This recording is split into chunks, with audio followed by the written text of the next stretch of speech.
Guys.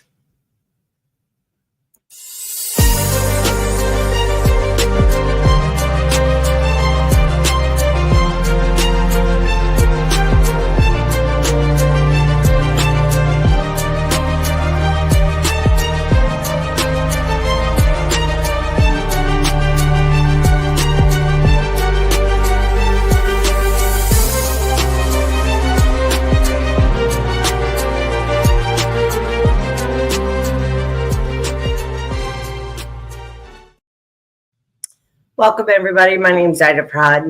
I'm your host for the show, The Cosmic Ruh. And today I have Nathan Ciszek, Olivia James, and shortly Miles Johnston will be joining us, and possibly Brian Singh. Welcome, everyone, to Cosmic Ruh. I'm excited to have you all here. And we'll start with Nathan. Nathan, if you don't mind, share a little bit about who you are, and we'll move to Olivia. I was going to call her Alia, my niece. Sorry about that. I don't know where that came from. But yeah, share a little bit about who you are. Let the audience know a little bit of your background, and then Olivia will speak. Go ahead. Yeah. My name is Nathan Ciszek. I'm 51 years old. I'm a MyLab victim survivor and a disclosure activist. I have the Planetary Consciousness Project channel on YouTube. And essentially that's it. I think everything else that's surrounding me as a work is actually a work that's in progress. So with that, I would just keep it short. And here's Olivia. Thank you. Hello, my name's Olivia, and I'm currently, I consider myself an author, really. I wrote 2 books based on my personal experiences. I consider it like disclosure and the paranormal. I was brought into MK Ultra as a MyLab because of my father. He was in military intelligence in the 60s, and when he came out of there, he kind of got wrapped up into some 3-letter agencies, and he was bringing substances across the border. In order to stay out of prison, he signed me over to them, and they gave him a normal life, or what he thought was a normal life. And that's how I got introduced into this. And now I try to, one of my main objectives is to make sure people know about altars through my own experiences. Maybe something like this could trigger something in themselves. And also to make sure I'm giving information on Project Oblivion, which I discovered. And there's additional information on Project Oblivion in my second book. If anybody wants additional details based on that, it's in my second book, Gray Mouse Purgatory. Thank you. I appreciate that, Olivia. So I'd like to start with this just kind of being an open discussion. I invited you guys because I have my own personal interest in understanding more about mind control and the different projects and programs. I too am a MyLab survivor, super soldier. I don't like to use the word super soldier. I prefer to say augmented human. I do have AI that runs through my body. I know that I am a Pleiadian, and I don't say that I know that I have a Pleiadian soul, and this body has been augmented in order for me to be in this 3D construct. So if you don't mind, Olivia, if you want to maybe talk a little bit about your books and the different projects and programs that you experienced or you became aware that you were involved in, and then we can allow Nathan to come in, and we'll just kind of have it. I don't want this to feel like a stiff conversation. I want to make this as clear as possible to the audience and those that will be listening in the future, so that they can take the information, what's useful to them. If there's anything that maybe ignite, like what you said, where people would be able to relate and possibly do their own inner dive and learn more about who they are, what they are, and what they're involved in. But I would love to hear more from you, Olivia, if you don't mind. Yeah, so I was hoping to just do kind of like a summary background of some of my information because, just in case your audience hasn't heard it before, I think that might be the best so they kind of know where I'm getting my information from, that kind of thing, if that's okay. Sure, absolutely. Okay. So I usually start off by saying that I had very interesting parents. And that's the truth. My parents were, not the normal, average, everyday parent. Like I said before, I was speaking about my father was in military intelligence. He got recruited at a very young age, about 18 years old, from a small town. And they took him straight into military intelligence. And he was actually stationed in Germany on the German and Russian border, and he was a code breaker. And he learned German very fast in about 6 months. And so he spoke German. And when he got out of that, I think he kind of wasn't sure about how to find his way in the world. There wasn't a lot of opportunities for veterans back then. And he decided, or I don't know if he decided or they targeted him. I'm pretty much more leaning towards they probably targeted him and knew, based on his DNA, what he could possibly do. And they brought him into doing, like I said, bringing things across the border. He knew how to fly a plane, and they used a lot of different other techniques like the bus. There's actually, if anybody wanted to research, there's a lot of research out there about how the bus system going back and forth across the border actually assisted some of these individuals who were bringing things back and forth. And that's why they were able to do it so successfully. There's a lot of research out there. He also used car, boat, all different ways. So he was pretty good at what he was doing. And what the main thing happened is that he started to get addicted to his own product. And in the agencies, I just will say the agencies, these are 3-letter agencies, they decided that was a huge risk. That was too much of a risk for any of them to take, as him missing drops, him not making the meetings and things that he was supposed to do. And so they tried to scare him a little bit. They did like an initial raid of his home, and they didn't really do too much. They thought that maybe they could scare him straight because, he did do good work. It's very dangerous work. Him and both my mother was involved in this too. She was more of the she did the things by bus. She would strap it to herself and go across the border on the bus, and she was also the one that would take the money into the bank for the laundering. But he wasn't able to, get out of that addiction. He just couldn't do it that quickly. And so the second raid, they pretty much smashed through the gate, and they broke the door down. They beat him up, and they took everything, and he was looking at a lot of life. He was looking at life in prison for what he was doing. And they had this huge drawn out trial. It was a public trial. It was in all the newspapers. I remember seeing clippings in our house of him like in the courtroom. They used to do the drawings in the 60s and 70s. They used to do the drawings of the people in the courtroom. And so he had this fancy lawyer. They were making tons of money back in those days. And that was a lot of money for young kids. My mom and dad were young, like 19 and early 20s when they were doing this. And at the end of the trial, they just said they had the wrong person and let him go, and they gave him a local government job. So they hired a known, you know, person that was bringing things across the border, and then they also were hiring a known addict that just went through a huge public trial and gave him a local government job and just said they had the wrong person. So what I came to find out through my own um, what I call my own psychic abilities, I'm not quite sure. I really don't know how to explain it.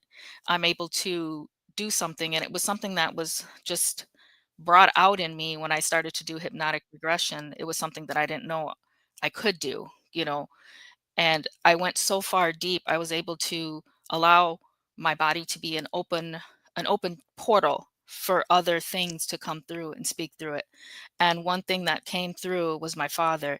And that's how I was able to reconnect with him and discuss all this and discuss all my feelings that I had, because we were very much estranged during my life, because of these reasons that I felt like I was so different from the rest of my siblings. He treated me so differently. He didn't, give me the same affection and looks, even just everything. I was always on the outside. And this was how I was able to learn why he felt that way. And he said he just couldn't look at me because he knew what they were doing to me when they took me into MK Ultra, and Monarch programming. And he thought it was disgusting. And the vision of me having gone through that disgusted him. And the only way to deal with it is he had to distance himself completely for pretty much my whole life, because he couldn't handle him being the cause, that he was the one that signed it over to. He thought that if he sacrificed one, he could save the rest. And in a way he did, but he didn't realize how much they were doing to me, because he said whenever I came home from going on some random trip that I never spoke, I didn't look hurt, I didn't cry, I didn't have any emotions. So he didn't know what to think of it. But in a way, in the back of his mind, he said he knew that it wasn't good. He just didn't know how to deal with it. So I always thought that was interesting that I was able to finally get some real answers, because he took most of his secrets to the grave with him. He's been dead quite a long time. So we took a lot of that to the grave.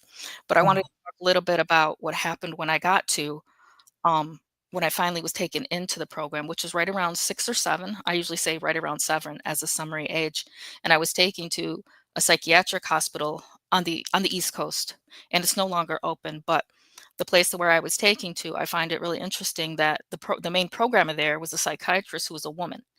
And when I think about her and I can see her, she always wore these beautiful satin pantsuits, and she had her gray hair was always pinned up on the sides, and she looked very ethereal whenever I saw her. It was just not the type of people that I grew up around, because of the way I grew up in the neighborhoods and the, you know, what my parents were involved in. That's not the type of people that I was used to being around. So it was very a different kind of like a culture shock on top of everything else, being, taken to this secret place with these people I didn't know, not knowing what their intentions were. There was so many different layers to it and how I was feeling, even as a child. And at this particular program, and I'll just call this woman Mrs. W. I know her full name. I was able to remote view it and remote view her. I know her full name. And she was actually one of the only people in this program, and she had 2 assistants. They were both males, and we called them orderlies. That's kind of what they used to call, a male nurse type. It was 2 orderlies, and they were tasked with some of the My Lab, Monarch, MK Ultra programs. She was more of the medication administering and hypnosis and some of those other programs that she would do in her office. So one of their goals for this particular programs, it was me and just one other boy. His name was Jacob. And one of their goals, they wanted us to do something called syncopated dissociation. This is the words that she had in her mind when I was able to connect with her. That was one of their goals, syncopated dissociation. They wanted to see if me and Jacob could leave our body at the same time after significant pain, trauma, suffering, that kind of thing. They wanted to see what would happen if we could do that at the same time. Is there any measurable outputs, measurable outcomes from that? That's what they were trying to do, is figure that out. And in doing that, they were creating that with what I call like systematic abuse. So they were taking and changing the activities every 15 minutes. It was kind of like a form of behavior modification. So you started to get used to and expect the different type of traumas that we're heading to. They would use physical, emotional, sexual trauma, that's like a lot of psychological and emotional, on top of heavy use of LSD, hypnosis, and electroshock therapy. So all of these different treatments together is what they were trying to do. And I do remember being in the Mrs. W's office, and she had this big kind of like fluffy chair she would sit in, and she would have me and Jacob sit in smaller chairs in front of her, and she would have us put our palms up on our laps. And there was a time I remember seeing her putting like a tiny, almost like a thin acupuncture needle right in the middle of your palm, and that would put you immediately into trance. She did a lot of trance activities with flashing lights and a lot of imagery, thing like that. But the most thing that affects me even now is specific types of flashing lights. That could put me specifically into a trance if it has a light in it. And that goes all the way back to age 7 in what I like to call the playroom, because so many of the abuse and traumatic instances that they were doing and that took place in what we called the playroom. They had a specific playroom, but they would show us some, really scary imagery. They would put flashing lights on the side of the imagery, almost like, red and green, and, flashing it back and forth, to kind of control you and manipulate the brain. And Mhm. we had gotten so used to a lot of these activities that we became what she called prize pupils. That means we took to the abuse. We stopped crying. We stopped showing pain. We stopped asking for anything. We stopped having needs. We stopped having wants. I didn't ask to, be comforted. I didn't ask to go to the bathroom. I didn't ask for food. We didn't ask for anything. It's like they had broken us down to basically 0 to nothing in order to rebuild us back up into what they wanted us to be in terms of creating all these different altars. And 118 altars is what resulted from this particular program at the psychiatric hospital, 118. So there were 6 front altars that I was battling for quite some time, even though now I have integrated them, but that 6 front altars. And I think that And this is my own personal experience, my own personal opinions on this. What I've gone through is that I myself was afraid of some of these altars, and then their behaviors and their thinking and then the control they had. I was afraid, but in learning about them and letting them speak about their own lives, because they do have their own lives. They've created worlds within your own mind. The mind is so complex. I've seen it on the inside. It wasn't just some singular motion or thinking inside there. They create worlds within you. This is how complex this whole process is. And it's not just something as simple as saying you have dissociative identity disorder. It's way beyond that. It's way beyond that from what I've experienced. So at the end of the day, when I asked these altars to please go to sleep for me, they agreed. And I didn't expect it, but now I can understand they agreed because they are me. They were never separate from me. They're pieces of me to keep me alive, to keep me safe. Very much a protective measure. And even now, if one of them breaks through, especially my survivor altar, who I was always afraid of, if she breaks through and somehow sends me a message by showing me a vision of herself or something else, I know that there's an immediate threat in my environment. That's why I know. It's because of her, because she'll come through. However scary she might look to me, she's still trying to tell me it's time to fight back. There's something coming for us. We have to be careful. So in a way, it's your own alert system, if you think of it that way. I mean, a lot of us, we're not sure until you really get a chance to talk to them. And that's why I was able to get a chance to, speak to them. And that's how I can have a different kind of opinion on what happened. But I wanted to talk a little bit about what they found, because I thought it was so important what they found when the Mrs. W was doing her sessions with me. All right, Olivia, give me just a minute.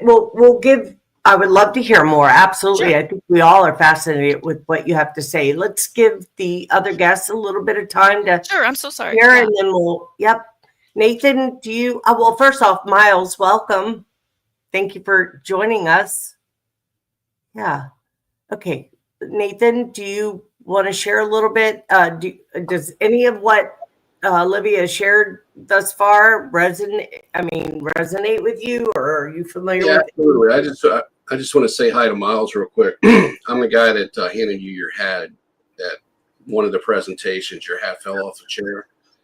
I don't know if you remember me, and I gave it back to you. I tapped on your shoulder.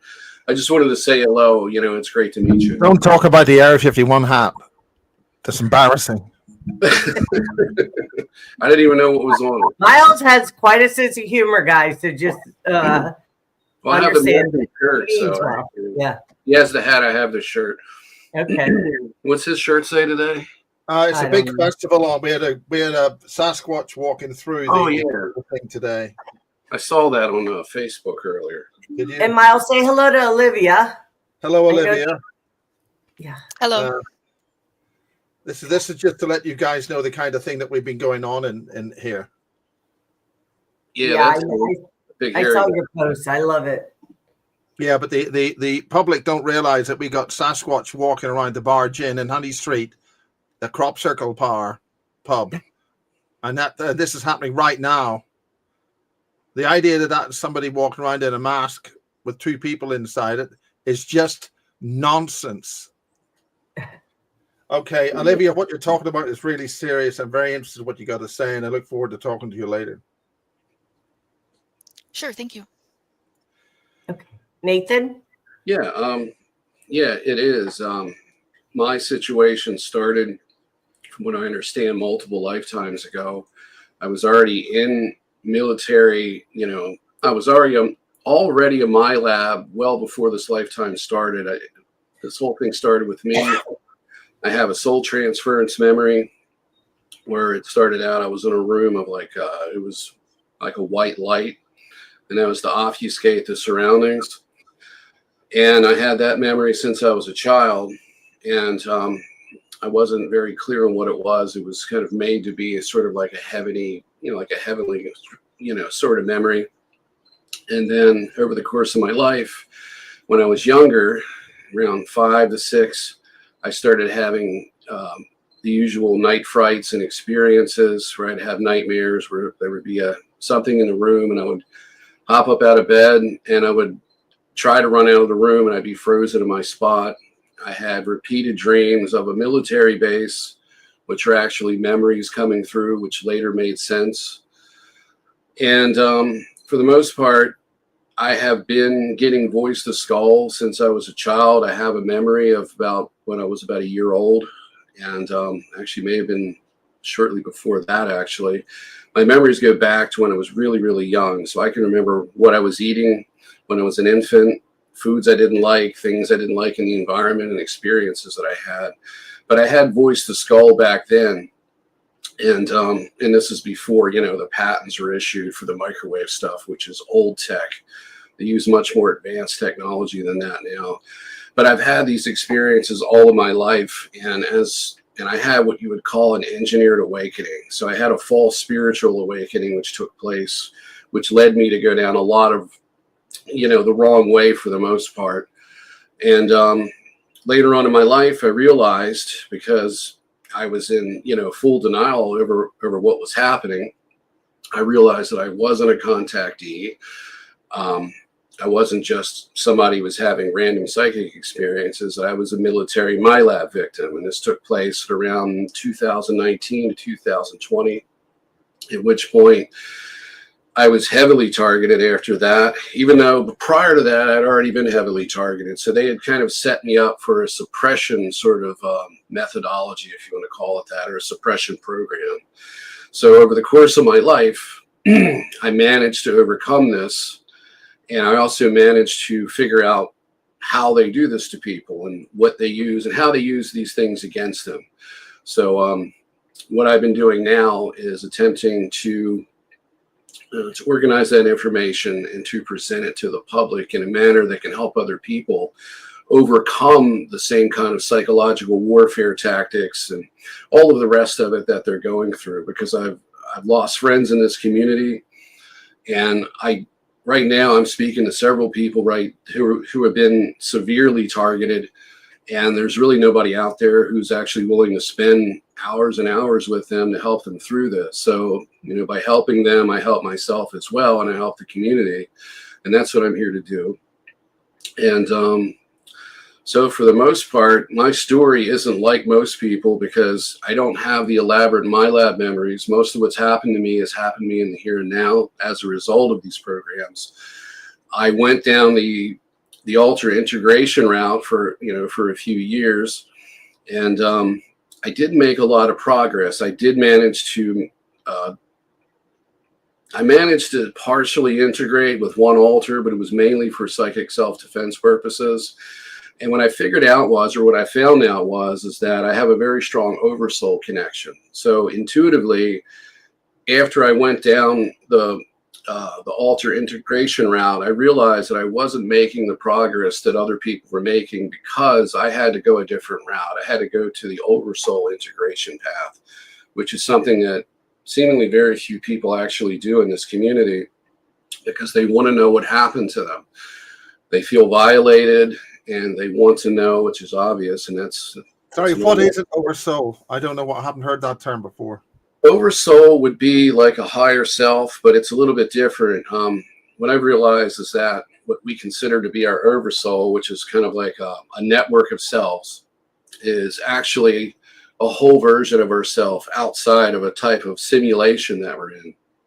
And the simulation, which... it's something, it's not a new concept. Obviously, people have heard about it, but I've been remembering that we're in a type of an electromagnetic simulation over top. It's like an overlay over top of a true reality, which is a lot more fluid than this, which is a neutrino universe.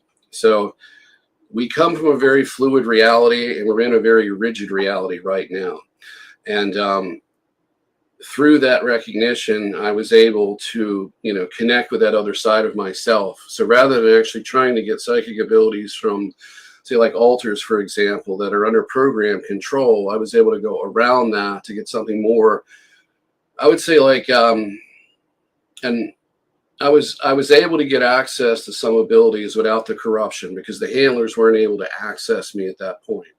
So they weren't able to work with these alters, so they could trick me into thinking in certain ways. And what I've seen was, with a lot of people who integrate, is that they become more like their alters. So if their alters are loyal to programs, for example, they may start to be loyal to the programs. My goal, of course, was to get out from under the programs and, to get out of this entire reality construct to go back where I came from. So that's where my intuition has been, focusing me on. So for the last couple of years, that's what I've shifted into. And that's been very, very helpful to me.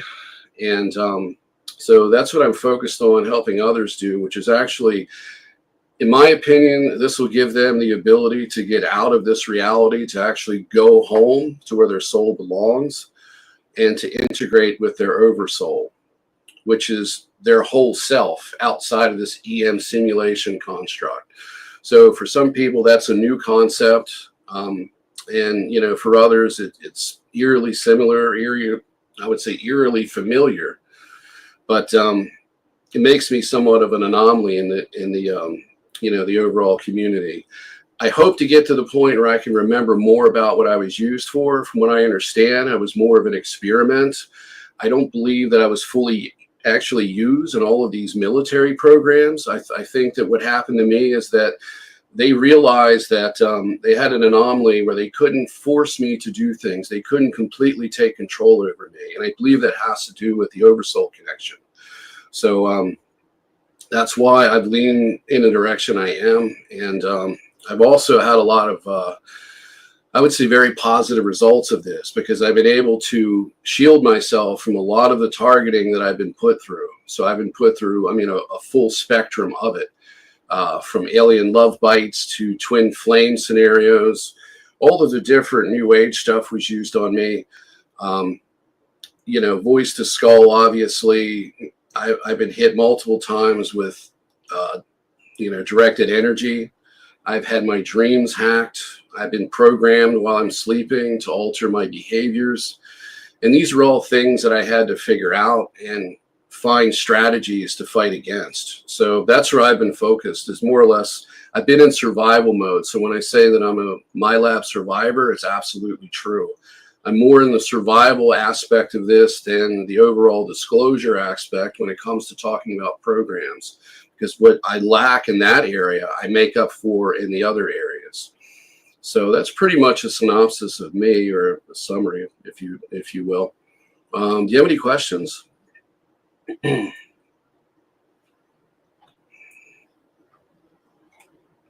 think you're muted. Sorry, I muted myself so that I didn't. Yeah, I appreciate you sharing that information with us. I have my lab experiences. And a lot of so I listened to some of, I was telling Olivia earlier, Miles, that I was listening to some of a video that she had an interview with this young lady, and so much of what she shared just really resonated with me. And, I thought it was fascinating. And so I'd like to hear more about the actual programs that you guys experience. Like, how did you realize the names of the programs, what the programs involved, what was the tasks that were needed to be taken? Yeah. Go ahead, Olivia. Olivia? So you were thinking, can you explain a little bit more of what type of program you want information on? Well, there's exactly. I really don't have. There's so many different programs that I've heard. Let's talk about Oblivion. You have come up with this. Yeah, I would love to hear more about that. Yes. So I don't consider myself a professional psychic, but I am able to do things such as really, I call it psi remote viewing, because I don't use coordinates or anything like that. I use just a natural pull towards the information. I call it a whoosh, which sounds kind of silly, but that's exactly what it feels like. I'm kind of whooshed out to whatever I need to find. I set an intention. I work very closely with Johnston, and we've worked together on this particular project and trying to get more information about it. And one of the things I do is I can connect to different parts of a person. So there's just not the mind, there's just not the spirit and the soul. There's so many different pieces to connect to a person. There's, particular personalities, pieces of the brain that you can connect to, different lives, past lives, future lives, all these different experiences you can have within just one individual. So I'm able to do that. And that's how I was able to get some of this information, is through those abilities, and how I'm able to I call myself a spirit host. And that's actually what an entity taught me. They taught me that what I am is something called a spirit host, because I open myself up and let something else take over me. So that's how I can do things like that. And I discovered that in going into trance and practicing my meditations and things like that, that's something that I can do. So I was able to find out about Project Oblivion. Actually, it started with doing this, this kind of work, looking into different projects by trying to break into different bases, trying to break into different people's minds in order to get this information for the world. And it's a very difficult and risky process.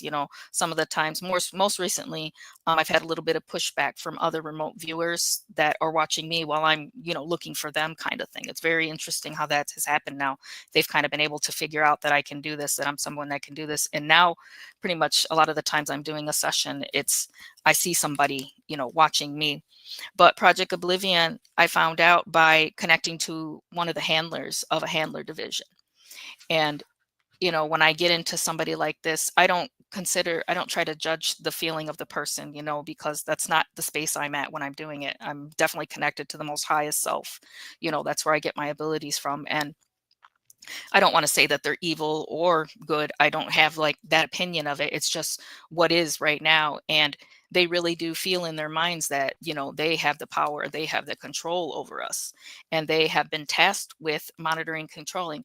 And for me, I know that it's very much a big deal to monitor and control, because I worked in a corporate sector. When I was on Mars, I was part of the corporate sector. And part of my job was to, put people in certain jobs and things like that and sign off on paperwork. And I know when people would go into retirement, because that's what we would call when their end of their tour, their 20-year tour was done, we called it retirement. And I was one of the people that had them sign off on their forms before retirement, before they were age regressed and put back into their, crappy life. So let me ask you, are you Yes. referring to the 20 and back programs? Yes, ma'am. Okay. So during a 20 and back tour that I had, I worked in the corporate sector on Mars. I was on under Mars Defense Force in the Mercury base, which is in the South Canal region of the planet. And we were right near a loading dock. And I was under Division Mariner. So even though I was under Ground Force Battalion, my particular job was under the corporate sector under a general named Asher. So everything I did, everything I would, I had to have signed, it had to be approved by him. So everything always went up to General Asher. So what I was getting to is that when someone is retired, I've been able to not only look at some of these documents when I remote view, I've got some of the verbiage from those documents, and it's heavy legal language. And they put it that way because they said that the handlers told me that that's the way that this could hold up in all courts, here on Earth, off planet, and galactic courts. That's what they told me. I can't say they're telling the truth or not. I'm just giving out the information that they give me. And that's way that they can say that if we say that, they were harming us in some way, they can say, well, we have your consent right here. And they do. Whoever, and I can speak for Mars Defense Force, whoever was in there are forms signed where you literally signed your name saying you consented to be controlled and monitored for the rest of your life, or else you would be terminated if you didn't follow their status quo. And terminated doesn't mean losing a job. Well, let me ask you a question, if Yes. you don't mind. Sure. And I'd love to talk to you off the show, because I think just from listening to the little bit that I was able to listen to prior to the show, I definitely resonate with a lot of the information you share. But so, were you in Mars Defense Force? I don't know that. That's part of the reason why I want to talk to you. Okay. I do know that I have some understanding of the soul I behold and my travels through this universe and how many times I've been on this planet, and knowing that I'm a Pleiadian, and I could keep going. But I don't want to make this show about me, because that's not what I'm not. I do want to ask you, what do you think about people that have been used in my lab that go rogue, that are able to break from. Well, I mean, a lot of us have broken from it in a way. Like, I consider myself somebody that's gone rogue because, I was in my lab and now I'm not bound by their rules.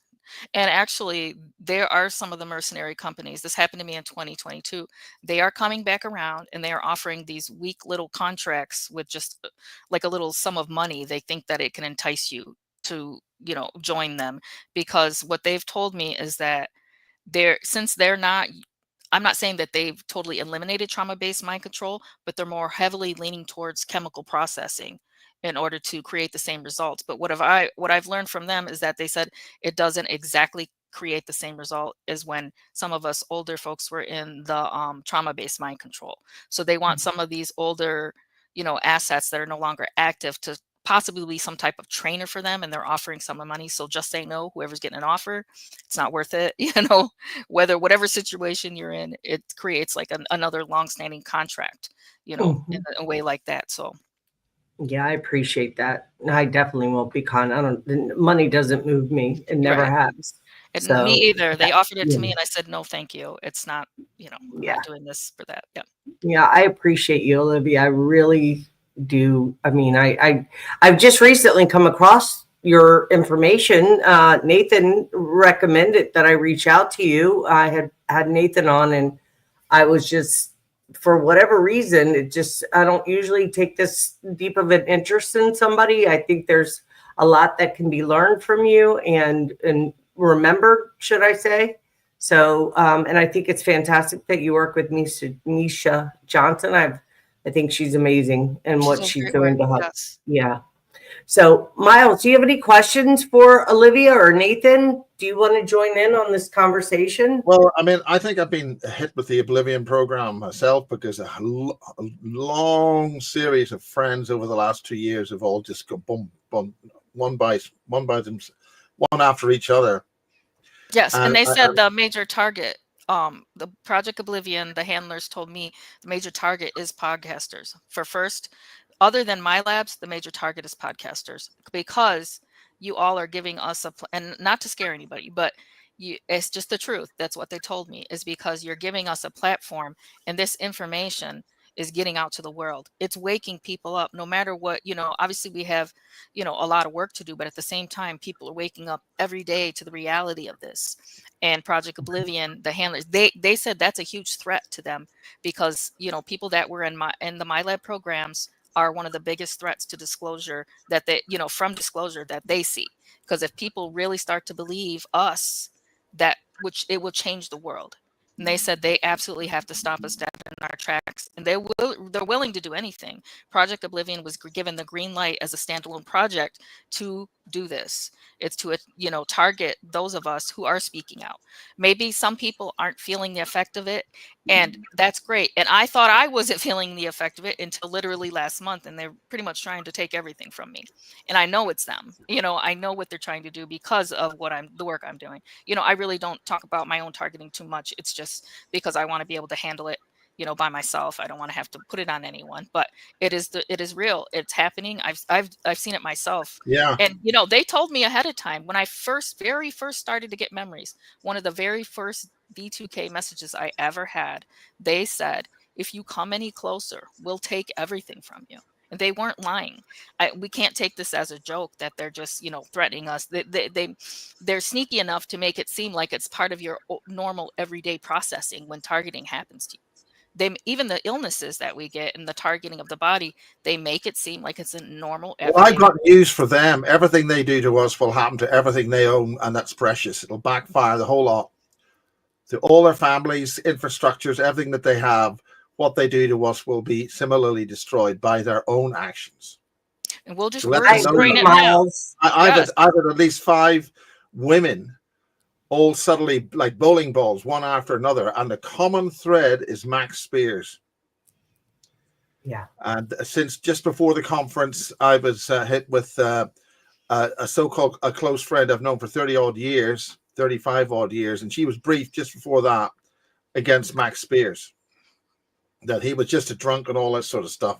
Mhm. And that was a deliberate design to screw me over for going to the last conference. And after that, there's been another person, almost within 24 hours turning up. And the common thread on all of that has been Max Spears, because James Casbolt, they have similarly fractured James Casbolt. And he's mentioned that to his colleagues, and I think he's mentioned it publicly on the Suspicious Observer. I think, what's his name, Rob. This is like a bowling ball. The way it is.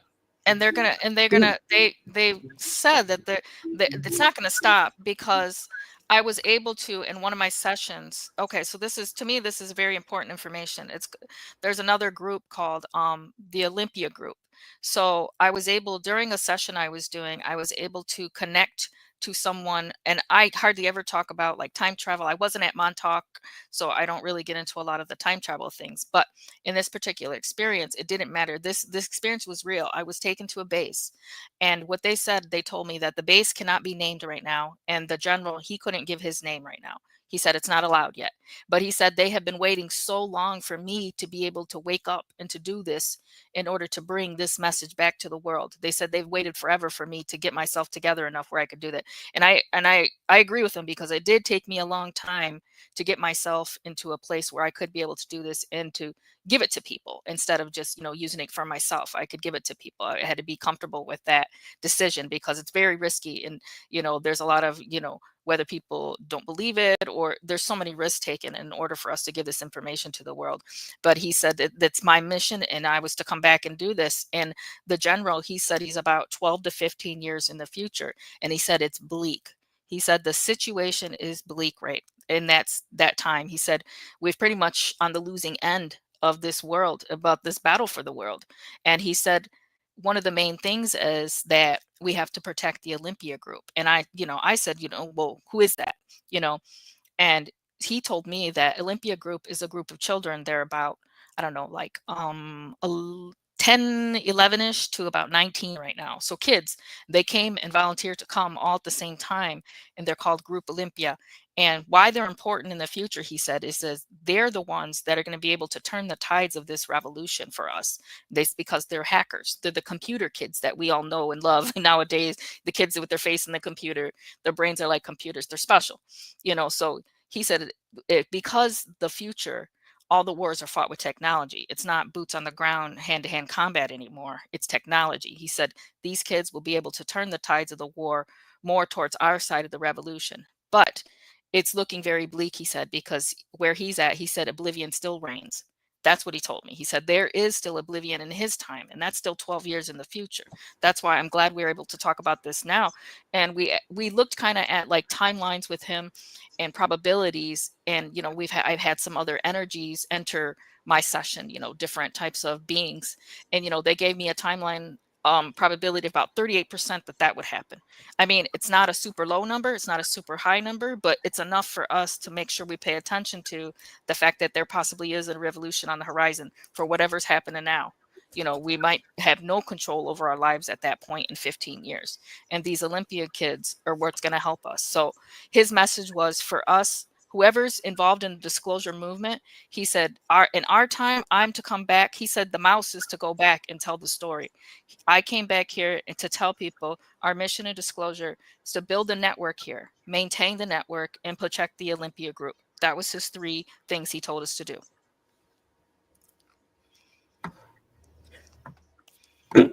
Absolutely fascinating information, Olivia. I think, I don't really know what to think about what you just said, because I didn't either when I heard it. I didn't either, because I don't know. It seemed like such a large task to give to somebody like me. And I told this general, I said, why me? I said, I'm just a girl. I was like, what do you expect me to do with this? He said, the mouse is to go back and tell the world about the coming revolution. And that's what I had to do, to tell people about Project Oblivion, for us to try to kind of get together, whether we have differences or not, just for the information. We have to leave, your person. We all have our own lives. You have to leave the personality aside to just give information to people. And that's what I had to try to do, is just for information, to make sure I'm Well, giving this to people. what are your thoughts about the Draco reptilians? Me, I really don't have any, I haven't had any experience with anything negative with them. I've encountered Draco reptilians in like session work. I've been contacted hybrids in session work. They're no different from any other being that I've had contact with on the inside. You know, I've been able, it's because my experience, I've been able to connect with not only what people consider good beings and evil beings. To me, I don't consider them that because I am one of them. So I have a different idea of what they are. And I didn't see anything different from some So of the wait a other minute. Let lighter me be beings. clear about what you just said. You said you're one of them. Yes. You consider yourself a Draco reptilian? No, actually, I'm from the Jinn race. Okay. So Fair in enough. a past life, I was Sorry, of what, the Jinn race? yes. I was going to talk about that, of what I discovered at the psychiatric hospital about those. If you had time, if not, it's no problem. Absolutely. I mean, Nathan, I hope you don't feel like you're being left out here. We're definitely going to have to do a part 2, or at the very least, I'll have you on the show by yourself, Olivia, because I have a lot of questions, and I definitely would like to talk with you after the show if you have some Yes. time. I'd love to get into this though, because I think it's so important, because it was a project and it was run by a person called Dr. Green, and this was called Project Traveler. So once I completed Is that the same Dr. Green? Is that the same German Dr. Green that we have yes, here? yes, Mangala.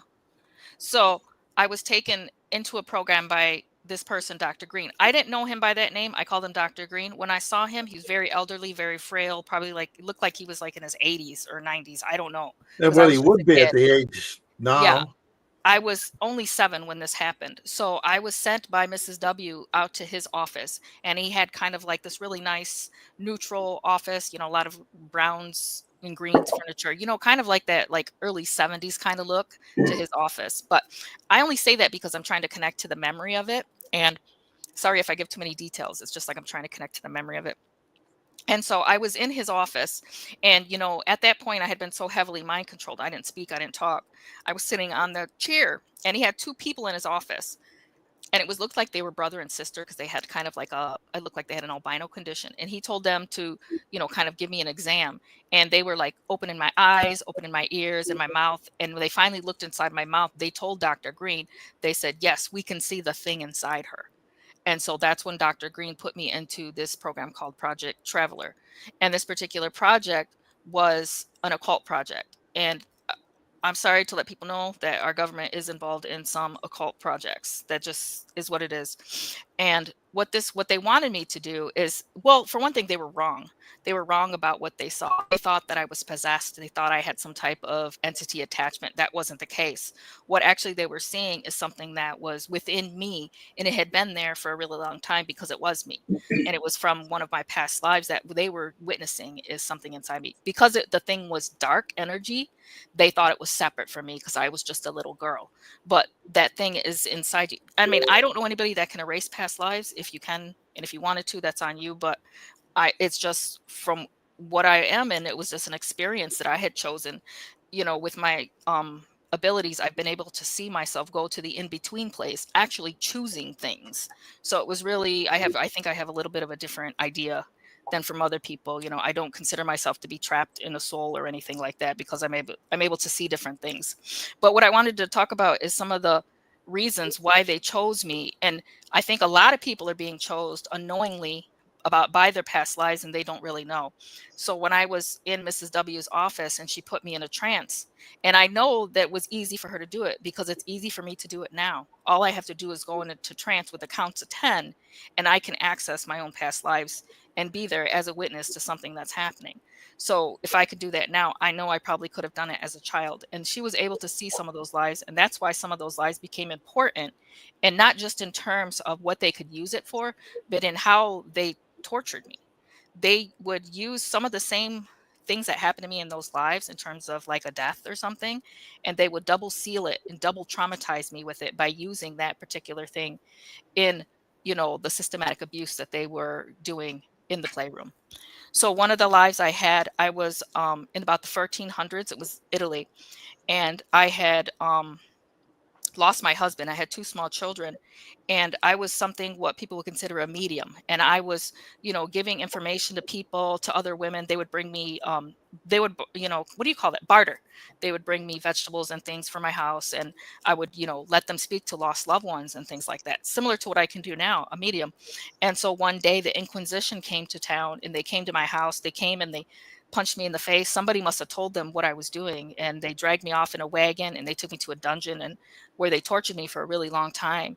And I was really angry. I was really angry at those men for what they had done. And Mrs. W, she used that. She knew that that could be useful. My anger in that life at men, she knew that could be useful for a beta altar, for my Black Widow programming. So she was able to seal that, double seal that trauma from that particular life. There was another life where I was what you would call a serial, Killer. So I had been on my own for a really long time, and it was like 1800s. I can't really pinpoint the time. I don't remember being able to read during that life, but I had been on my own for a long time, and I would go just travel around. I was kind of like a street kid, and I grew up that way. And I met another gentleman that was like me, and we would go around to different areas and assault, females. And we thought we were invincible. We thought we were never going to be caught. So we pulled up into a new village, and we had done the same thing. And we went to the local pub and started drinking with some of the local people. And somebody had found our victim pretty much right away. And they knew it was us because we were the only new people in town. And we ran, and we thought we would get away. And we ended up going to a farmhouse, and they found us really right away, and they locked us in, and they set it on fire. So Mrs. W used that, like when she was doing some of her systematic abuse, she would use like fire, because she knew that was an inner trauma of mine.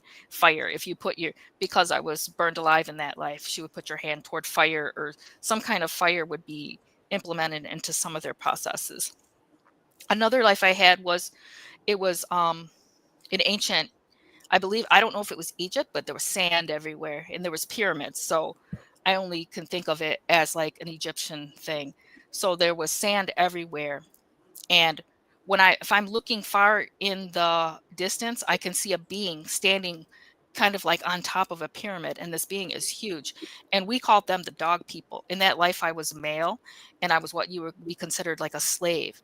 And we called them the dog people. And they were so powerful. It only took one of those dog people, to control the entire civilization. And all of us were so mind controlled. We were just walking along, moving sand as quickly as we can, because that was our job. And that's all they wanted. They were building something called a flash portal. So these dog people, we had a myth about the dog people. We said that the dog people came down and killed our god, who was a crocodile, and took over everything. So in that life, I ended up dying just on the stairs out of dehydration and exhaustion, because they mind controlled you so much. You didn't eat, you didn't sleep, you just walked, and you moved sand because that's what they wanted you to do. So they were very much controlled. We were very much like a worker race, controlled by these dog people. And they saw that in me, and they saw how I could be mind controlled, because it happened to me in a past life where I was completely controlled. And in that life, I remember the lesson was that I had knew what it felt like to be completely controlled. They use that as a way to see how much I could be mind controlled in this life. And the last life I was going to talk about is just as an ancient, dark, red energy being. And it was ancient times. I don't even know the actual time period. It's just, I remember following somebody in the desert, and it was very much not scary, but fun and interesting way to do things. As that thing, that's how I felt. Like it was fun and interesting to find like a particular prey and be able to oppress that person so much until the end of it, where they would allow you to let me in. So that was my main goal as a dark djinn. I wanted to take over their life once they allowed me to. A lot of it was built on consent. Like they had to say, yes, you can come in and take over. And that was our goal. You would oppress them that much till I was able to do that to them and take over their life, and either make them harm themselves or somebody else in that particular life. So those were some of the lives that Mrs. W saw and was able to implement in some of the mind control programs that she had. I just wanted to add something in regard to what she was saying and about these emotional memories. or any type of memory from another lifetime. When you come here, you're mind wiped and you're put in the programs. Of course, you remain mind wiped. What they do is they extract these memories out of you and these emotions that go with them, because in those emotional memories and the cognitive memories, that's where your latent abilities exist. So one of the things that I've been able to do recently is I was able to use a source field memory where I was a fractal being, and I was able to draw energy, or actually emotional energy, out of that to shield myself against some of their remote mind control technologies. That's one of the things I've done in the past few weeks. And so that's really what they're doing, is they're what they do in these programs is they template our personality. So when they put us into the here and now as we are, we have a personality template that they have actually created because they fractured us. So it's like shuffling a card deck, and they give us a hand to play in this lifetime, and that's to play into their hands. There's a lot of people who come into this life as my labs. They may have a disability, a physical illness, they have other issues, they have, trauma that's anomalous, there's no source for it. And I went through that as a child, but it's all designed to engineer your lifetime to maintain control here and to access these abilities from you. So that's essentially how this works. But she said a lot of interesting things, and I wanted to go back to that original stuff that we were discussing about these the names of the programs. Is that cool? Nathan, you've got a very external look at what these subjects are. Mm-hmm. So that's an internal as well. How to do that. So then you can go in and. I'm sorry, what's that? Well, you know the mechanism, right, of what happened. So you've got a distant. I'm not saying it's not remote viewing. You've got a detached view of what particular programs. So you go in there externally and go into another one, and you can separate these other programs out. Yeah, I guess you could say it's a kind of a multi-dimensional way of looking at things. I can see things from an oversoul perspective and a perspective as I am that here. Oversoul seems to be the crucial. Is that where you have the viewing point to be able to see what the rest is doing? Yeah, and I'll give you an example. A lot of the things that have gotten me severely punished by the handlers is they'll put me in a program such as Project Obsidian Veil. And what that was a false spiritual path. So they got me, they put me in a situation where I got a hold of somebody in Avalon, the group Project Avalon. They engineered a scenario where they made him the handler, and I was trying to form a support group of, my lab victims, and it actually turned into a scenario where they put him into the handler position. He was doing regressions. Those who he did the regressions on were actually getting my lab. Well, actually what they were getting was implanted Anunnaki memories. When this didn't work on me, they pulled me out of that group, and essentially I got hit with a due, and a whole long list of things happened to me. And that's how I reached out to Olivia James. And what she did was really, really help me, because she made contact with my handler, and she got his first and last name. Unfortunately, I didn't record the part that had his last name, but I remembered his first name. And that really, really changed the whole dynamic of the relationship. So once I had his name, I could wage psychological warfare on him. And what was happening is that they would put me in a scenario where they had me controlled, and then they thought they would have me, and they use predictive modeling. So in other words, they get live neural feedback from you using their technology, their implants, and all the other etheric stuff that they use to monitor you with. And they create these models, these predictive models, and how you're going to behave. And they also look through time. So they look forward in time, and they create a statistical analysis as to which direction Nathan's going to go with whatever applied stimuli that we use. So what was happening was, as I would break protocol, they would get me to the point where they thought that they had me secured, they had me immersed in a belief system, and then suddenly I would shift gears. And that was the intuitive oversoul influence on me. So this was the reason that they revealed that I was more of a test subject than someone they were using in all of these different elaborate military programs. I was used in some, but I wasn't very successful long term. But anyway, after getting his first name and then going through this, it opened up a communication between myself and the handler network, mainly one person. And I was able to get a list of program names over time that were probably, and it had to have been intentionally fed to me for specific purposes, because what I found out is that when they make decisions, it's actually the AI. There's a very, very sophisticated AI system that the handlers interface with. They have AI supervisors at certain, levels of this. So you have the first level handler, that's the interface with the asset, or as they call it, the client. Then it moves up above them. They'll have AI supervision, and then they may have a few analysts above that. I'm not sure how the structure works, but overall, all of the decisions are made top down by this advanced AI system. And this AI system interfaces with the ET control system that they've been using this entire time. And this goes back to the pyramids and all of these other things where they've engineered society with false religions and belief systems, and essentially constructed these. Well, some of the monuments were constructed, but a lot of these monuments were repurposed. So over the course of that, I got a long list of, it's actually a list of about 8 programs. One of which has to do with surface level truthers called Project Red Pill, which is essentially oblivion for the other side of the equation, for those people who are looking into government corruption.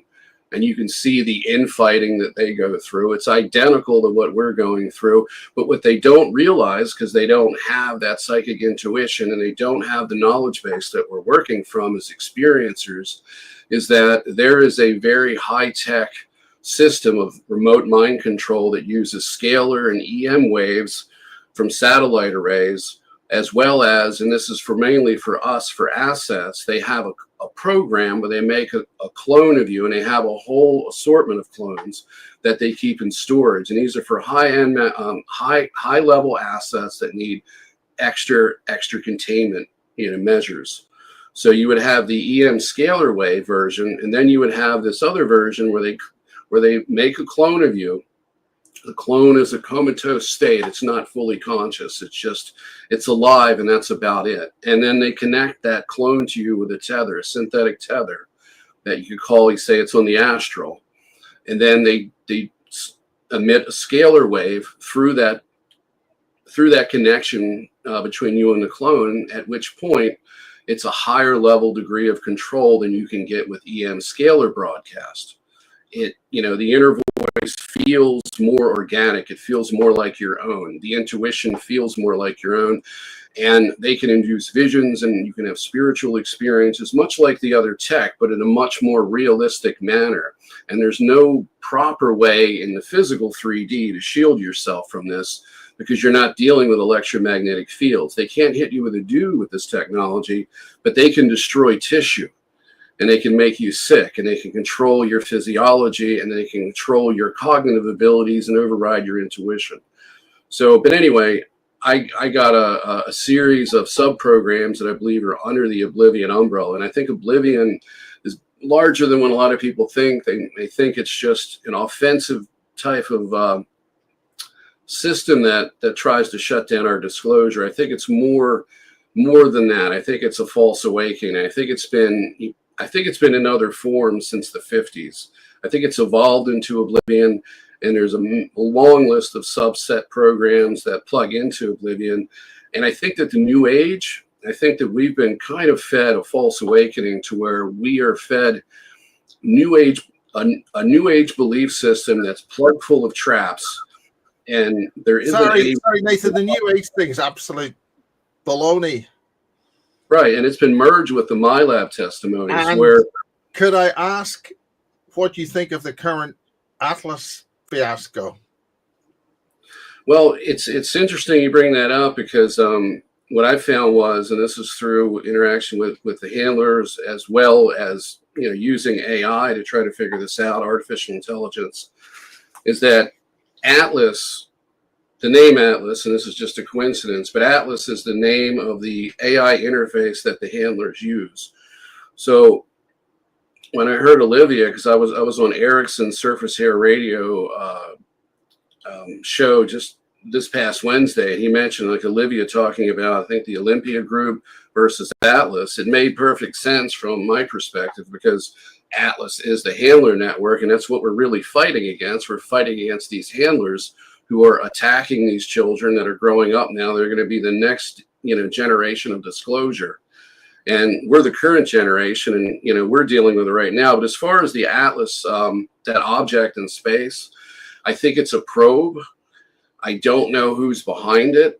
Everyone who has attempted to remote view this has been obfuscated in some way or another. And I can look at the data and I can intuitively determine that no one is getting a clear picture of this.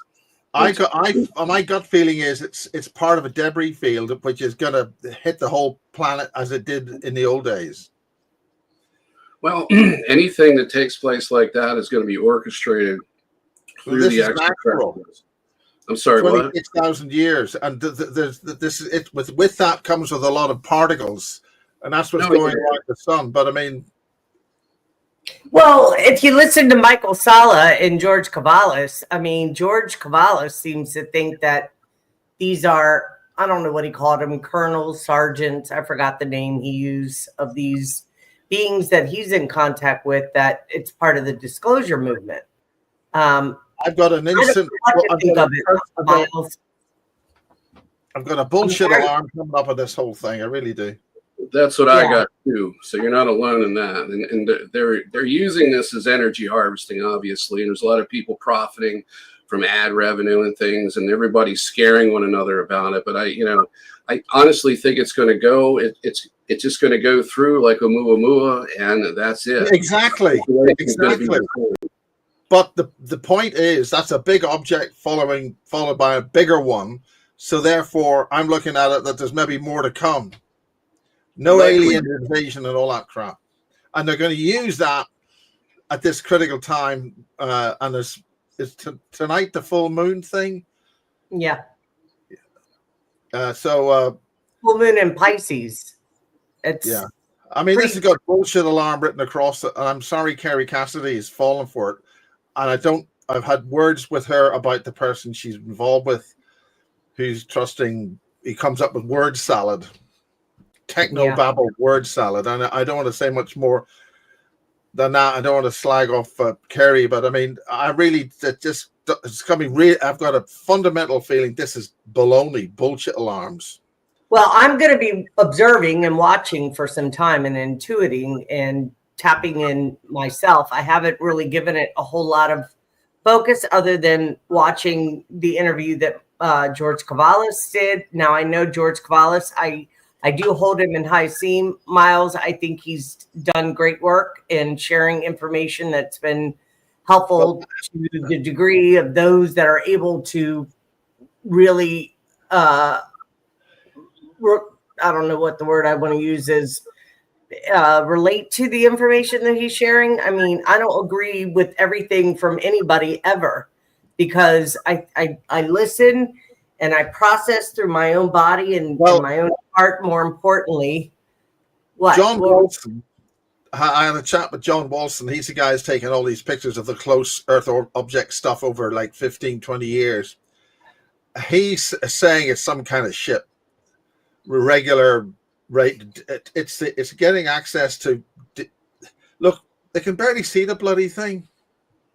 Yeah, I seen pictures of a few people on Facebook. People worked on the pictures, but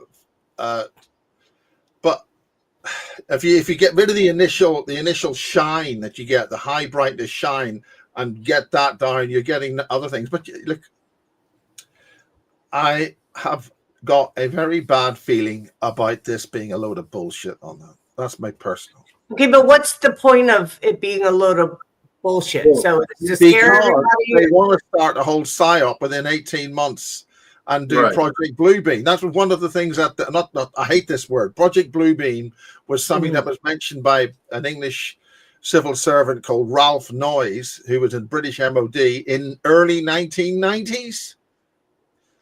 Like 1990s. Yeah. You're going to say they're going to have the same Project Bluebeam in 2025? These are both. I definitely know our skies are filled with holograms. I've watched planes go by 1 minute after the other. The very same plane. There was a glitch. What happened at the conference? We got a display at the conference. Yeah. Yeah. Yes.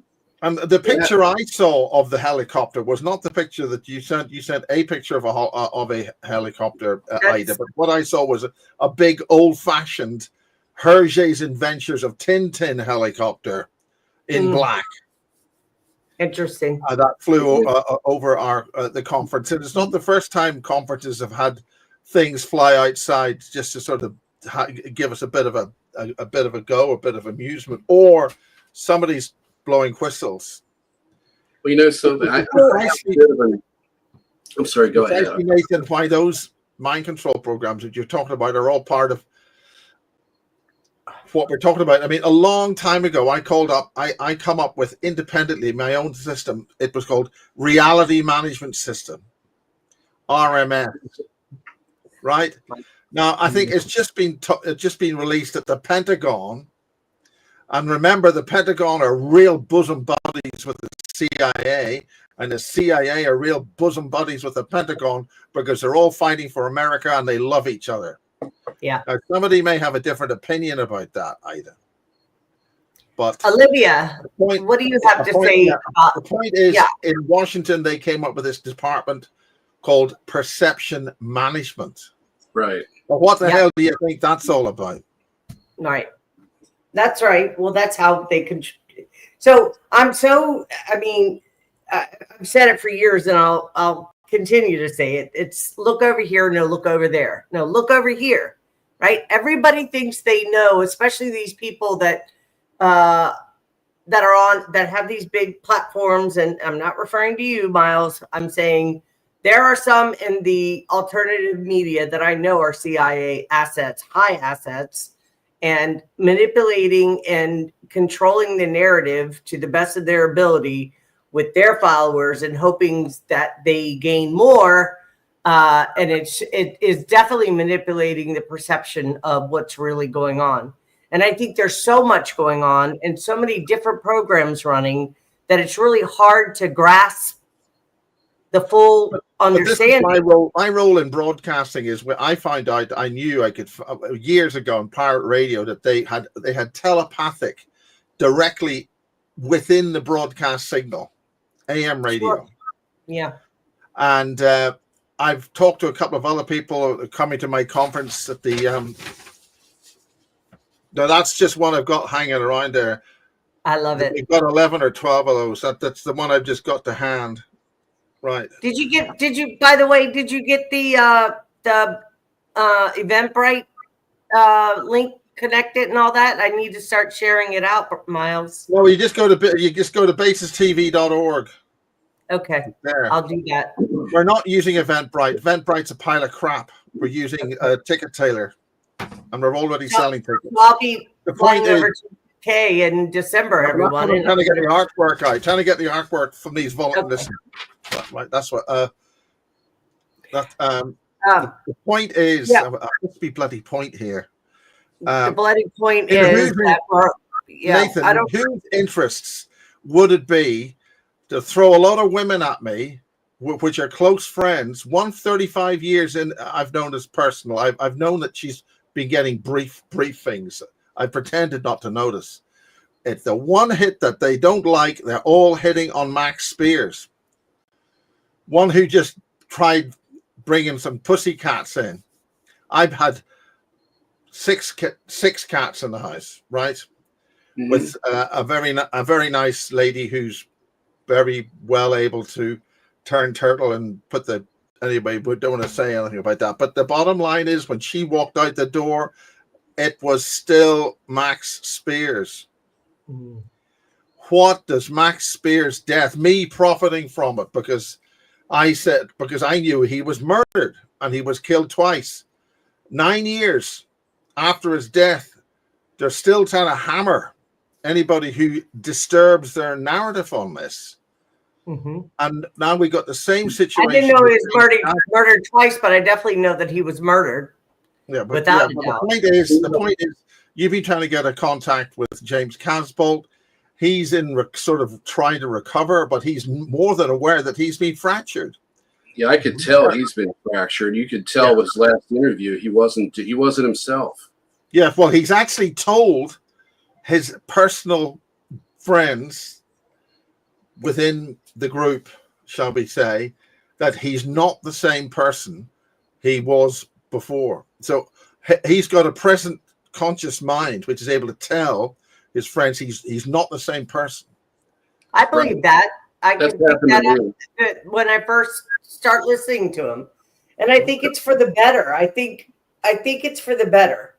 I'm not saying that, mind control is a good thing. I think maybe a different personality self has come forward in order for him. I don't want to go into those details, but Nathan, it happened to you. I mean, you're able to categorize all these things. It's funny that James says, well, suppose it's a bit like you've lost 2 legs and you can actually say, oh, I've lost 2 legs. It's, it's happened, but it's, if it's within your personality and being. They do something that they refer to it as personality rearrangement, where they take personality aspects from your alters that they've created. Well, you've created through the trauma, but they've harnessed them, and they can shuffle the deck and change your personality. What I've been able to do is reverse that by doing the oversoul integration. But one thing I wanted to say about management. I'm sorry, go ahead. Nathan, sorry, how did you do that? I mean, did you get that from Misha Johnston? How did you were able to do that yourself? It was fully intuitive. I got to the point where I wasn't getting anywhere with the alter integration, and I made some progress with an alter named Jonathan Raleigh, who was a alter used in the programs. I didn't get much background on what he did. He was very sad about what he did and the harm that he caused. He talked to me it was more like, kind of like I wouldn't say a military type of interaction, but it was very, very straight to the point. He laid out what I had to do and what I needed to do in the meantime, as far as everything in my life. He just kind of laid it out and said, this is it. And then he cut off the contact with me, at which point, I simply followed my intuition. To answer your question, Miles, I was doing this since I was a child. When I was a little boy, I was always wondering why people weren't psychic. And I had this kind of memory of self, a very, very residual memory of self. I knew something was wrong with this reality. I knew something was wrong with the government, and this is at a young age. And I just kept looking for clues, and I kept trying to find myself. And as I did, these paranormal experiences kept happening. And I had to sort through them, and they were pulling me into the false direction of a false awakening. And I had to pull myself back to the right path. And so when I got into trying to do the MyLab stuff, with the integration, I realized that it was my oversoul, my subconscious was pulling me, and it wasn't the handlers were doing this. I thought it was. They didn't want me to wake up, obviously, so they were doing whatever they could to create the false awakening, but they were pulling me away from that oversoul direction. So it was all intuitive. It was actually part of a life mission, because I can remember, Olivia talked about what Dolores Cannon referred to as envoys, which would be the Olympia group. I remember being in a meeting to where we had, it was a very elaborate setup. It looked like the king was eating, but there wasn't any food or drink. Where I was at, there wasn't a need to eat. It was symbolic. So everything that we had, set out was just for a symbolic type of meeting. But we were talking, they had speakers, and I remember being very depressed and looking at the floor because I had to come here, and I was worried about failing a mission. So I had a lot of memories throughout my life that acted as a clue. And as far as the soul transference memory went, once I started to get flashbacks where the handlers took my memory and they modified it, and they reintroduced the memory to me where I was in a clinical setting, like a medical setting. People had their faces shaded, and some of them had rectangles and squares over their faces, to where I could tell it was intentionally edited. So all of these things were clues for me to try to figure out what I was, why things were happening to me in the nature of reality, and of course, why people weren't psychic. And this ultimately led me to making that oversoul connection, to where I was actually starting to remember little fragments of memory with very strong, incredibly strong emotional impact on me. So anyway, I hope that answers your question. I was able to kind of go that direction strictly by intuition and by trying everything else. And, to say that I tried everything else is an understatement. I tried everything else more. Nathan, that tells me you've got some kind of auto deep protection mechanism, which has got you able to sort this out. You've got to have some kind of backup safety. Exactly right. What that really is, and what I've figured out, is that it's an oversoul connection. You have a tether that goes from the neutrino universe into the electromagnetic universe through a veil.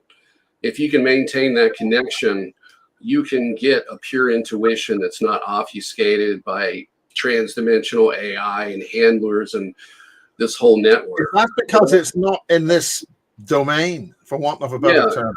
It's what would people, when I say neutrino universe, I'm also referring to source field, which should be a little bit more easy for people to understand what that is.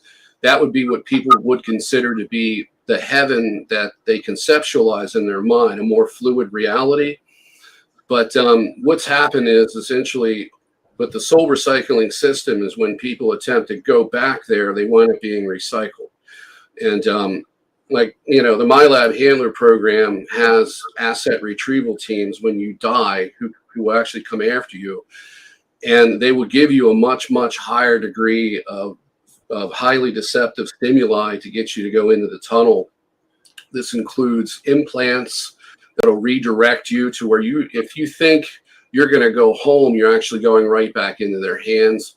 Some of the implants, one of the primary functions is to create an immediate state of amnesia when you die, to where you're just confronted with an emotional state and frequencies hitting you, and you see a tunnel that pulls you in. It feels good. If you resist, then you can expect an intense acid type trip, to where you're having a bad trip, meaning that everything that connected you to reality, to this reality, to the programs, all of those emotional anchors and hooks. For example, you may have MyLab memories where you have family and children. That's used against you. Your current unfinished life issues are used against you. Everything's used against you, and you're bombarded like you're in a bad acid trip until you give in. So that part of, so I know about all of that. And that's really what gets in the way when you're trying to wake up, because you'll go through it in the void and here, but having that connection, that oversoul connection is helped me throughout my life. Even though I went in the wrong direction many, many times and stayed there, what I realized was that was intentional, that my oversoul used me as a test subject. You put me in situations that allowed me to be deceived on purpose, for the purpose of, I had to collect information and I had to transmit that back to the other side as this is going on. And in the here and now, I also, at the end where I'm at right now, I had to overcome this and then use all this information that I gained by going through these experiences as the guinea pig, essentially, for my oversoul to be able to expose these programs. So I have two purposes in my life. And of course, the third one is to get myself out of this situation so that I don't get recycled again, because as far as I know, it's been at least 2, it could be 3, 4, or 5 or more. I had a re-interview with a woman who remembers everything. When she died, went to the light, and what happened when she was dead. And that involved a whole crystal clear memory. And then she managed to get out of that and get born back into this world. She could tell us. I watched part of that last night, Miles. Right. Well, she would like, maybe she's pretty fascinating. Maybe she could be, because the point about that, where she went was basically just another alien abduction scenario. Mm-hmm. Right. So Isabella Green, a shout out to her. She mentioned she's lectured on, about when we die, preparing ourselves for that, being able to resist the light. And Simon Parks has talked about this too, because I just listened to him again the other night, trying to gather more information for my presentation at your conference. I'm sorry? Nathan, maybe you should tell what I just said. I didn't hear you. Give the man a rest. Are you referring to Simon Parks? I'm sorry. Wait, both of you. What was that, Nathan? I thought he said something about give the man a rest. I think he was referring to Simon Parks. Did I hear that correct? That was me being obliquely sarcastic, Ida. Well, sorry. That's Miles. Yeah, but Simon, okay, let's Simon hear from Parks. Olivia for a few minutes here because Miles has to leave us in about 15 minutes. So, guys, I'd love to have everybody come back on it. We do a part 2. I mean, we're kind of just getting the feel for each other and the different things that we've experienced. I mean, I've shared a little bit about myself, and just a quick shout out. Miles Johnston is having a Disclosure Now conference in December 12th, 13th, and 14th in the UK. I will be presenting. It's my first time presenting publicly, or at least in that type of setting. And I look forward to it. I'm working diligently and hard to put a cohesive presentation together where I can share. I won't be able to share. Matter of fact, Miles, how much time do I have to present? I don't even know how much time I have. We've got 45 minutes to an hour. I've got to work out the times because listen, these are details. I mean, when you've got Americans over in the UK, you want to make as much time with them, and they're looking for second opportunities to talk. But that's going to push.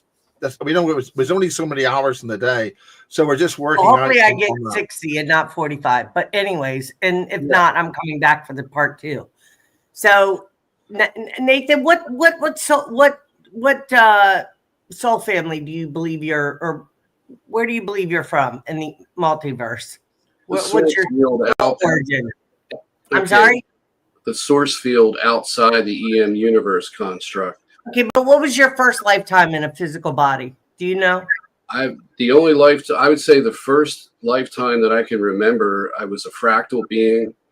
I was with God. It was a bright light. And this is what I use this memory to draw energy from to shield myself recently. So, but yeah, I have a soulmate.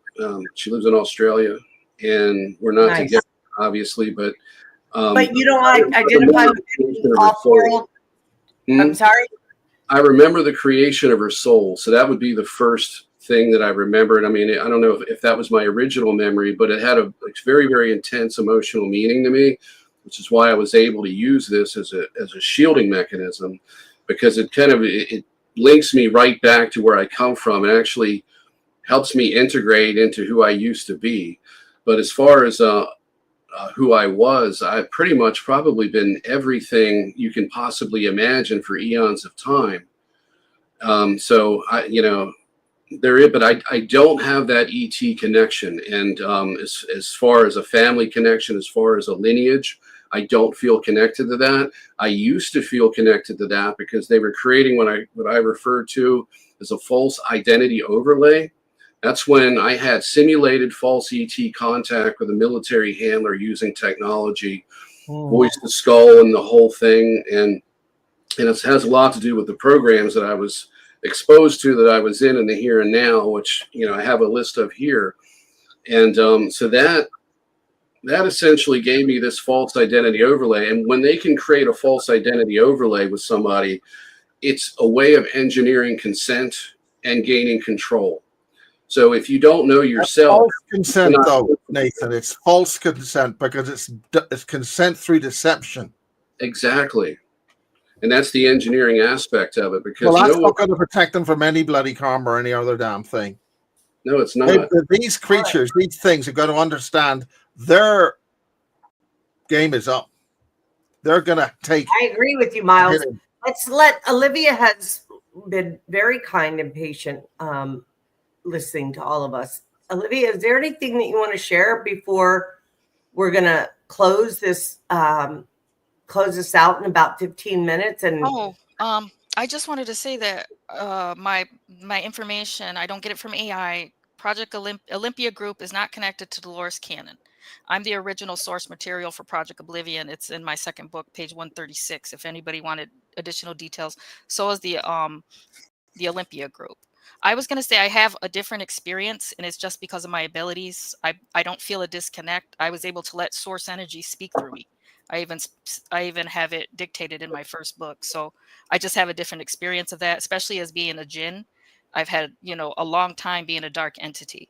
So I'm not afraid of creatures. I'm not afraid of beings. I'm not afraid of aliens. I'm not afraid of demons. I'm not afraid of witches and warlocks. None of that doesn't mean bring fear to me, and it shouldn't bring fear to anyone else, because I've seen it all face to face. I've dealt with it face to face. There is nothing to fear in this world or the next, and that's the real truth, and that's what they really want to hide from us. There is nothing to fear. They're creating this fear in us. I've been able to let the most scariest thing you can think of speak through my body, and I was never harmed. There's nothing that can harm you in this world or the next, and everybody really needs to focus on that. And they're Yes, controlling us with Olivia. fear. They're controlling us with fear. There is Yeah. nothing to fear from any of these. I That's mean, crucial. we're all strong. We can all fight back. We all have abilities. If we want to get together and fight back, we can do that too. I really don't feel like there's anything to fear. I just had a different experience, in my opinion. I appreciate that. I am now on the other side of that. During my targeting, I wouldn't say that I was fearful. I was angry. I was frustrated with the targeting that was taking place, and it was and your wear me emotion is a down. strength. The handlers want us to feel that our emotions are a weakness. They are not, because they were taken from us for so young. We had to rebuild our own emotions and come to terms with who our original self should have been, which I'm doing now. That's how I am able, after I reintegrated, they left me with the original person that I had to, meet again and figure out who that person was meant to be, just the same for the rest of us. So, Yeah. it's a totally different, emotions are not a weakness. Don't be afraid of your emotion. It's a strength now that we're able to be emotional, because they wouldn't let us be. They made us trance out. They made us dissociate. Your emotions are a strength now, and don't let anybody tell you anything different. I love that, Olivia. Thank you. That was a fantastic Absolutely, message. absolutely. Yeah. Well, I think we can end on that. I think that's a fantastic ending, guys. I don't think we need to really open any more, start a new conversation. I think that was a fantastic ending. Thank you for that, Olivia. I think it was so needed and absolutely powerful message. I would love to have everybody come back on for a part 2 if you guys are interested, maybe in a couple weeks, maybe the week after, not next Sunday, but the following Sunday. I'll send out messages to each of you and to see if you're on board. And I hope you will rejoin us, and we can go further, deeper into these subjects and talk more about. Really, I'd like to talk about, like, after so many people are experiencing so many different emotions, right? Some people had I've had a full-blown Kundalini activation.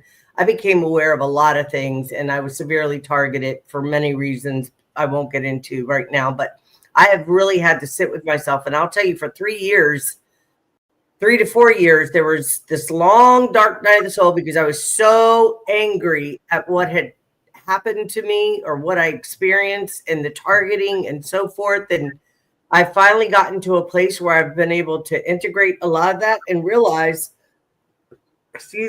I don't know that I necessarily agree that we sign up for everything we experience, but at some level, my soul knew I could handle it. So for whatever reason, I went into some very dark places in order for me to complete my mission. And I'd love to talk about on part 2 about some of the missions that we've all experienced, how we were able to bring ourselves back to this reality and be able to, in particularly you, Olivia, because I know that there was a lot of integration and healing that took place in order for you to be able to, have accomplished the things you have since becoming aware of all this stuff. I mean, it's just fascinating to me. And as well, Nathan, I can't say enough about the information that you shared in our first interview, even though it was a little kind of, I'm impressed with all the information and knowledge that you have based around these projects and programs, and especially the MyLab. So I'd love to have you both back on. I know Miles has some interest in both of you, especially you, Olivia. Maybe you'll be interested to go on Miles' show with him. He's got a huge platform, and I'm sure that it would be helpful to his audience. Yes, thank you. I'm always open to new information and different viewpoints and things. I think it's so important to get as much as this shared across as many platforms as possible. I agree. Yes, let me know. Thank you. Same here. Yeah. So everybody, anybody that's listening or who will be listening, please subscribe to my channel. Let me just tell y'all, I've been at like 550 people for like ever. I definitely feel like I'm being shadow banned, and for whatever reason, they just don't want me out there. It's okay. I'm not going to give up. You're the co-producer. You're the co-producer. That's one reason. Well, I'm the co-producer of the Full Disclosure Now conference. Guilty. Yeah. Well, that didn't happen. I mean, even before I started. Oh, by the way, I knew you were going to do it. Give a shout out to Brian Singh and the amazing work that he's doing. He's got a lot going on in the background. I won't speak to right now, but eventually there'll be a full announcement of the platform that's being built and the Full Disclosure Now conference that will take place next year. And he's got a great team. I'm part of it, and I look forward to just seeing how things unfold and as we co-create together. This is a together thing. This isn't just one person. Everybody has something they can bring. There's absolutely no doubt about it that they're hell bent on not having any of this happen. Well, I think that's obvious for sure. But guess what? We're not going to give up. Brian's definitely not giving up. I'm not giving up. I'm not going anywhere. And you're not going anywhere. And we're going to keep pushing forward. Because the truth is, when you have enough people that have the same intention, focus on the same thing, you have enough of that energy and focus, it's going to be made manifest. It's going to happen. And it just depends on how long it takes, right? And disclosure happens through us, not through the government, not through the flying saucers in the air. Can I say one thing? Sure. I was going to say that when I spoke to the general, he wanted to make sure that we knew that there is no one else. We're the white hats, just the disclosure movement. It's just us. And I'm talking about just us talking on these shows. That's it. That's the disclosure movement fully. There are no white hats coming to save us. So he just wanted to say, it's us. I appreciate that. Take the reins. He said, build the network and maintain this network that we're building now, being on these shows. That's exactly the mission. Olivia. This is the mission, and we're building this now. We're the forerunners for the children that are going to take over. So that's our job. It's not about our ego or what we can get from this. This is about building the network, and we have to get this information out together. I absolutely. I totally concur on that. The word I have is maintain transmissions. Yes. Mm-hmm. Okay. Well, I think with an earnest desire to really share information to the best of our ability that can be helpful and bring value to people's lives. That's the biggest, I always have to check in with myself and make sure that whatever is going on, that I'm able to just be transparent and as honest as I'm capable and share the information that I resonate with and feel and know in my own heart, and bring people like yourself on the show. So thank you, each one of you. Olivia, Nathan, Miles, thank you for coming on Cosmic Ruh. And I'll be in touch for part 2. And everybody have a fantastic day. Thank you. Thank you. Thank you, everyone. If you see any 12-foot tall Sasquatch walking around Wiltshire, it's real. I love you, Miles. Have a good day, everyone. All right. Take care. Good job. All right. Let's see. Oh, I just wanted to add, for perception management purposes, I didn't get a chance to say this. Well, I'm going to close the show out. I'll be glad to allow you to do that. No problem. No, I just wanted to say, look around, analyze the situation, focus on what it's doing to the public at large, and then walk it back, and then you'll figure out the methodology and the reason why. Okay. But I think they're desensitizing people with Atlas personally. I don't know what your feeling is, but The more I'm not sure yet, so I don't really want to speak to it because I've only watched a little bit of information. I really need to sit with it, but I need to close the show out, Nathan, and we'll see you next or in 2 weeks. We'll have another part 2. All righty, and hopefully there's no more gremlins. Good luck with your computer. Yeah, thank you.